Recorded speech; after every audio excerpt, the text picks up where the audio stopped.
Praise the Lord. கர்த்தருக்கு மகிமை உண்டாவதாக. இந்த நல்ல காலை வேளையில் கர்த்தருடைய வார்த்தை மூலமாய் உங்கள் யாவரையும் சந்திப்பதிலே நான் மிகுந்த மகிழ்ச்சி அடைகிறேன்.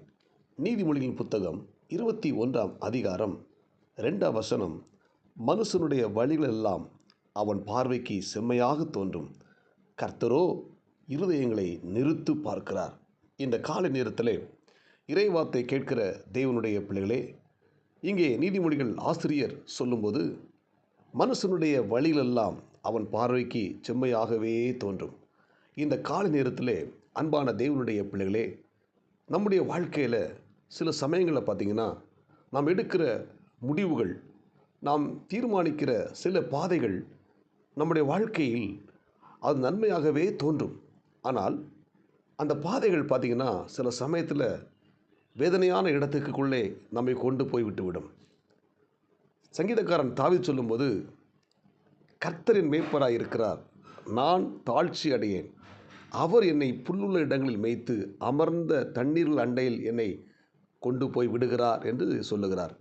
எனவே கர்த்தர் ஒரு மனிதனை சரியான பாதையிலே வழிநடத்த போதுமானவராக இருக்கிறார். இன்றைக்கு நம்முடைய வாழ்க்கையில் நாம் எடுக்கிற தீர்மானங்களும் நாம் பிரயாணப்படுகிற பாதைகளும் ஒருவேளை நம்முடைய பார்வையில் அது செம்மையாகவே தோன்றும். ஆனால் அது ஒருவேளை நம்மளை தவறான பாதைகளை கொண்டு போய் விட்டுரும். நாம் எடுக்கிற தீர்மானங்கள் சில சமயத்தில் தோல்வியில் கொண்டு போய் விட்டுவிடும். எனவே நாம் ஒவ்வொருத்தரும் தேவ சமூகத்தில் போய் உட்கார்ந்து ஆண்டவர்கிட்ட, ஆண்டவரே, என்னுடைய வாழ்க்கையில் நான் எடுக்கிற தீர்மானங்கள், நான் எடுக்கிற பிரயாசங்கள், முயற்சிகள், நான் தேர்ந்தெடுக்கிற பாதைகள் அது உமக்கு பிரியமா என்று சொல்லி நாம் தேவனிடத்திலே விசாரிக்க வேண்டும்.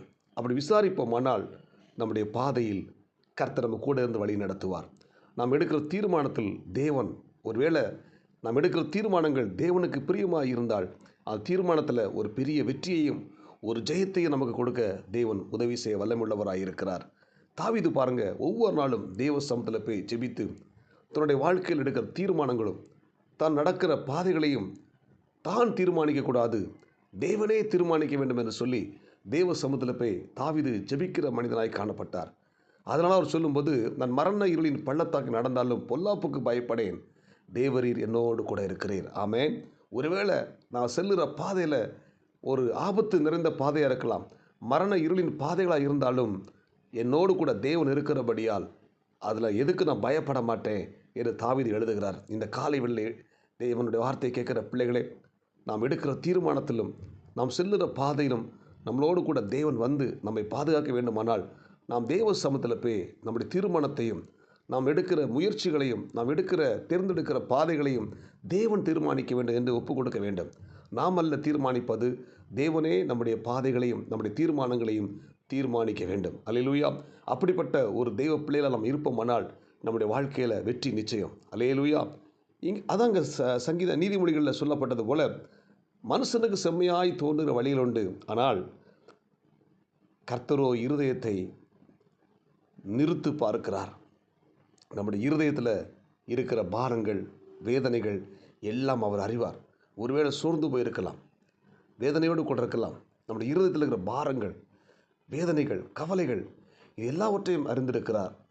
நாம் செல்லுகிற பாதையில் சில சமயங்களில் பார்த்திங்கன்னா கடினமான சூழலுக்குள்ளே வரலாம்.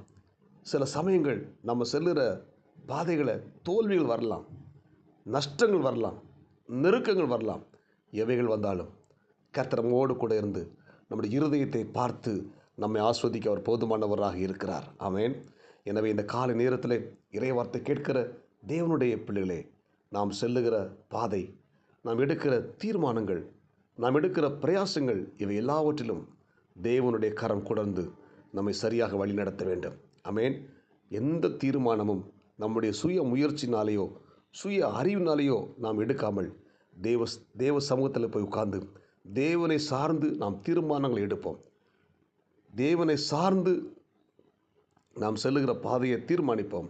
அப்பொழுது ஒரு வெற்றியுள்ள வாழ்க்கையை தேவன் நமக்கு தருவார். தாவீது அப்படிப்பட்ட ஒரு நல்ல ஒரு தீர்மானத்தை, தான் பயணிக்கிற பாதைகளை தேவனிடத்தில் போய் விசாரித்து தேவனிடத்தில் கேட்டு செய்தபடினால் அந்த தாவீது வெற்றியுள்ள வாழ்க்கை வாழ்ந்தார். அதே போல் நிறைவார்த்தை கேட்கிற நீங்கள் நானும் தேவ சமூகத்தில் போய் உட்கார்ந்து ஜெபித்து ஆலோசனை கேட்டு நாம் நாம் செல்லுகிற பாதையை, நாம் எடுக்கிற தீர்மானங்களை தேவனே நீர் எங்களுக்கு சொல்லிக் கொடுங்க என்று சொல்லி தீர்மானித்து கொடுங்க ஆண்டவரே என்று சொல்லி நாம் ஜெபிப்போமானால் நம்முடைய வாழ்க்கையில் ஒரு வெற்றியை கத்தர் கொடுப்பார்.